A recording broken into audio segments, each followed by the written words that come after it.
I don't know what it is in my videos recently where I feel drawn to cover really controversial topics that I know are going to piss people off. It's like I look down the list of topic ideas I have and I'm like, yes, I got to do a video on that. That's going to get people upset with me. I really don't know if people are going to agree with the points that I make at the end of this video, but I mean, oh well. You clicked on this video, so you want to hear my thoughts, so here they are. This graph that you're looking at was sent to me by a member of my Patreon community, and they wanted my thoughts on it. And as I looked at the data, I actually found it really, really interesting. You're looking at statistics taken from the dating website OkCupid, which I really love how much they share their data and they sort of analyze it. I think it's really fantastic.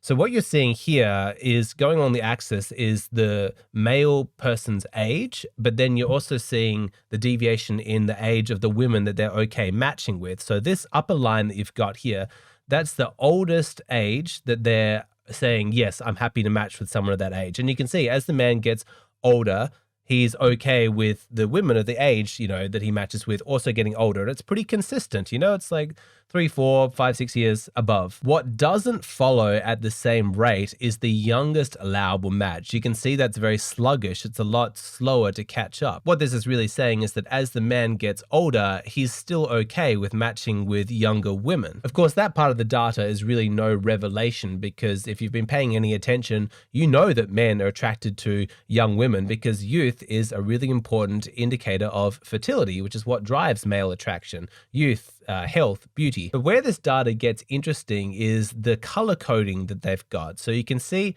the red means that basically nothing's happening, no messages are being sent. Yellow is like a medium amount, and green is when there's a high concentration of messages.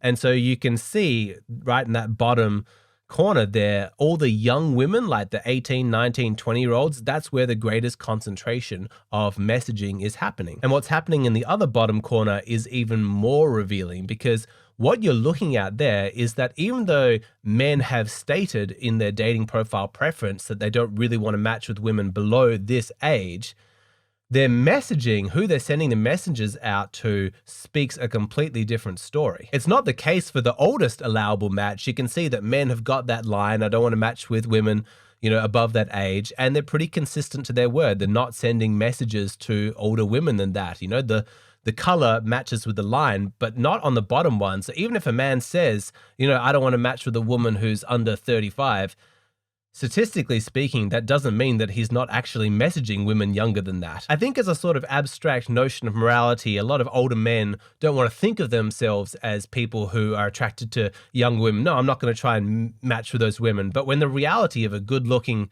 girl who's significantly younger than them comes up on their phone screen to swipe or whatever, they're like, okay, yep, I'm attracted to her. I'm going to pursue this. This is not a video where I'm going to shame men for having that attraction to younger women. As I explained already, it's biological. Political correctness aside, can we all just acknowledge the hopefully obvious truth that 22-year-old women tend to be more attractive than 32-year-old women, who tend to be more attractive than 42-year-old women? That's not a choice. That's just in our biology. We can't help but be attracted to that because that's what evolution has geared us towards, women who are of ripe childbearing age. I really hate the narrative that paints all men as like scumbags or predators because we find younger women attractive. Because in the first instance, it completely ignores the fact that that's just biological. Those are just the cards that we were dealt. That's not our fault. We live in this age where it's like, you can't help who you're attracted to, what you're attracted to. We've got to celebrate sexuality, unless of course you're a straight man. But I also hate the hypocrisy of blaming men for having that attraction to young women,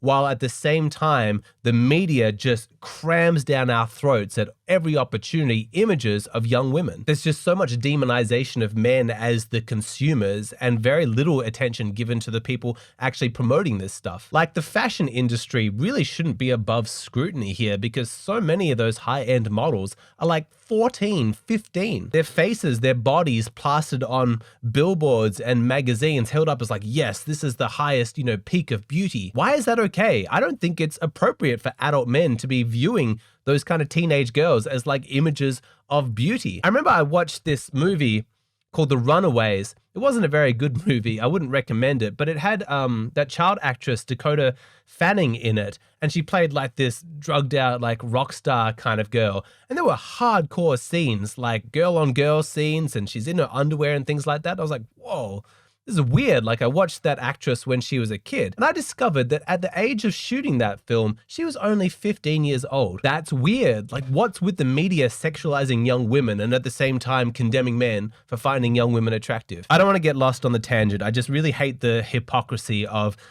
villainizing and demonizing men constantly for finding, images of young women attractive, whereas there's no scrutiny for corporations and media conglomerates making fortunes off images of young female beauty. But the reason why we have to talk about this is because some guys out there are actually panicked about their capacity to find women of a certain age attractive. I just did a Hey Hero consultation with a guy who wanted some relationship advice, and by all accounts, his partner is amazing. They have a really great relationship, but he's filled with terror. He's filled with panic at the thought that once she reaches a certain age, he's going to stop finding her sexually attractive. And he's like, why would I commit to this woman? I mean, at first glance, there's a certain logic behind his fear because, how many 50, 60, 70-year-old women do you find attractive? Probably not that many. But if you're making a lifetime commitment to a woman, she's going to become those ages. And so then what? Are you just doomed to misery? My perspective is no, and I'm going to explain why. I want to make this video for young guys who are concerned about the implication of their sexual attraction being for younger women and what that's going to do for their relationships in the future. The information that I feel like young guys need to hear is that sexuality is not your only instinct that's going to be operating with regards to women in the future, particularly if you're older and extra particularly if you're already in a relationship. I know that this can be difficult to wrap your head around if you're a young guy straight out of high school or college or whatever like that, and you're filled with testosterone, you're filled with all of this sexual energy, and basically every woman that you meet, you're thinking of in terms of a sexual context. It can be difficult to believe me when I say that's going to change in the future because you haven't necessarily had any experience of that. I totally get that. So allow me to share a little bit of my own experience and try and explain to you why it's going to change in the future and why you don't need to be as worried about this as it would seem. I think that I was probably in my late 20s, like 28 or 29, when I first began to notice this new masculine instinct being born inside of me and growing in strength that was supplanting, replacing sexuality. For the purposes of this video, I'm going to call that a paternal instinct, but you could also think of it as a protective instinct. When I was young and single, when I would meet a gorgeous young girl, then my instincts would be almost entirely romantic and sexual. I'd be like, oh God, I want to make her my girlfriend. I want to attract her to me. I want her to have experiences with me. My instincts towards her are selfish, essentially. Like, what can she do for me? And that was fine. I dated, I had girlfriends, I found my eventual partner, and we've had that beautiful experience of pair bonding over a number of years, learning about ourselves, learning about each other, working through life, working through problems, celebrating successes. It's been wonderful. I think back on the early years of my relationship with my partner with such fondness, like, oh, those were such amazing days. What an unrepeatable experience. But I've been through that. And in a sense, that hyper romantic, sexual, sort of selfish drive to attract women towards me, it kind of faded because I had satiated that longing, that attraction to women, born from that desire to bond with them and to have a partnership, that got satisfied. And so now I'm 34 years old. If I meet some 21-year-old girl, my response to her, the way I feel about her, the way I interact with her is completely different to how I would have felt back when I was 24. It's like I can feel myself getting older, becoming more middle-aged. I'm no longer that young buck. I'm becoming more of like a village elder or whatever, but my instinct is not so much to see a girl and think, well, what can she do for me? It's more generous. It's more compassionate than that. I feel more protective. I'm really not saying this to brag or anything like that. What I'm talking about isn't some moral achievement or anything that I got to with willpower. I didn't set out to be this way. It's just my own observations of how my internal world has changed. And I'm confident that if I didn't have a partner, if I was still looking for a girlfriend, I wouldn't be feeling these things. I'd still have that kind of, pleasantly selfish, romantic interest in women. But getting older, having a partner, especially now having a daughter, I can feel that gentle transition into a different stage of my life. So if I meet a young woman, I'm not thinking about like, well, how can I pair bond with you? How can I have sexual experiences with you? Because I'm good. I've satisfied that part of myself. I'm happy with my life with where it is. If anything, my feeling is like, how can I help you achieve what I have already achieved in my past? It's extremely fulfilling and pleasurable in a completely different way. I don't know if you guys are aware of the research that demonstrates that people actually have a big neurological incentive to do nice things for other people. Like when you do a favor for somebody, you feel good. I mean, that's wonderful news. That's really uplifting. It's one of the best parts of our evolution is that it has positively selected for us to be nice to each other. One of my favorite parts of my job with what I do here on YouTube and this whole kind of business is when I'm giving individual advice to people. So that can be like on Hey Hero, when young guys ask me, you know, like, hey, here's my relationship, here's my dating problems, like, what would you do? What can you tell me? But also increasingly on Patreon, where I have this strong female contingent, sometimes much younger women, and they sort of write to me about their boy problems, about what they're experiencing in dating, wanting my perspective, wanting my advice. For all of those younger people who sort of look to me for some kind of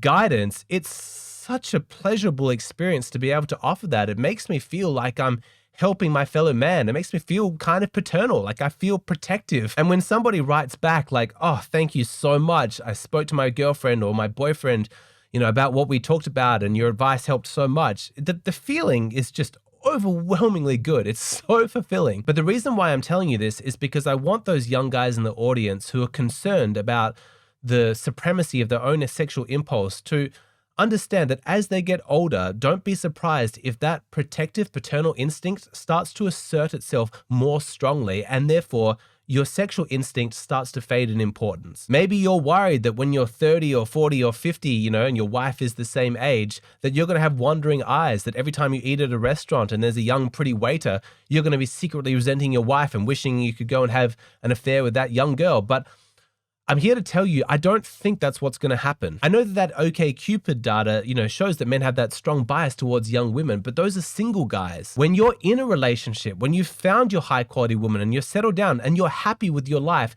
your cup is full, and it's going to be less about looking to young women to try and fill up your cup, and you're just going to be overflowing and you're going to be happy to share what you have. As cheesy as this might sound, I think for a lot of guys, they'll come to a certain age where they don't view 21-year-old women as potential sexual prospects. They're going to view them more like a father views their daughter. How can I protect you? That's good. That's masculinity. I know that this could be really controversial because it might sound as though I'm shaming men for finding young women attractive, and it's completely not my intention whatsoever. I'm just trying to offer a different perspective so that men don't panic so much about this. As strong as your sexual urges are when you're a young man, as much as that defines the interactions that you have with women your age at the moment, that doesn't necessarily mean it's going to last. I know that it's kind of trendy, I guess, in the manosphere or whatever, to sort of mourn the fact that you're getting older. You know, you're just settling down into a relationship.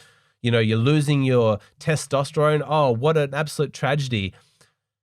And like, there's some merits to that. You got to keep your manhood up. But can you also see from one perspective, it might be nice to get some relief from that constant testosterone fueled sexuality, to just chill out, be able to interact with young women, not purely through the sexual lens, just to be able to see them as people, have a nice conversation. If you do find yourself in a happy, healthy relationship with a high quality woman, then that relief from that constant sexual lens is something that I think you can look forward to. So just to reiterate, any young guys out there who are concerned by the strength of their sexual attraction to young women and think that that's going to sabotage their ability to be happy in future relationships, I wanted to share my perspective, which is that as I've gotten older, it's been easier and easier to let that go. It's just happened of itself. I still find young women beautiful, but the primary instinct is now one of protectiveness, not of sexuality. It's happened to me, and I imagine it's going to happen to you. And I want to ask a favor for all the older guys in the audience, particularly men who are fathers, particularly men who are in relationships. Have you experienced this? Do you still interact with 21-year-old girls the same way as when you were 21? Or now that you're a couple of decades older, has something shifted? Has something changed? Have you discovered a new part of your masculinity? If you have, or even if you haven't, please let everybody know in the comment section. This is a community. Let's learn from each other. Speaking of community, there was a really fantastic discussion after my latest Patreon video. A lot of people had strong opinions about the topic, why don't men reject women for being socially awkward? Like, we know that women really look for a man who has social competence and confidence in order to find him attractive. It appeals to her hypergamy, but that seems to go one way. Men don't really seem to care. Why is that? That's what I talk about in my latest Patreon video. If you want to see that, then please go and sign up to my Patreon.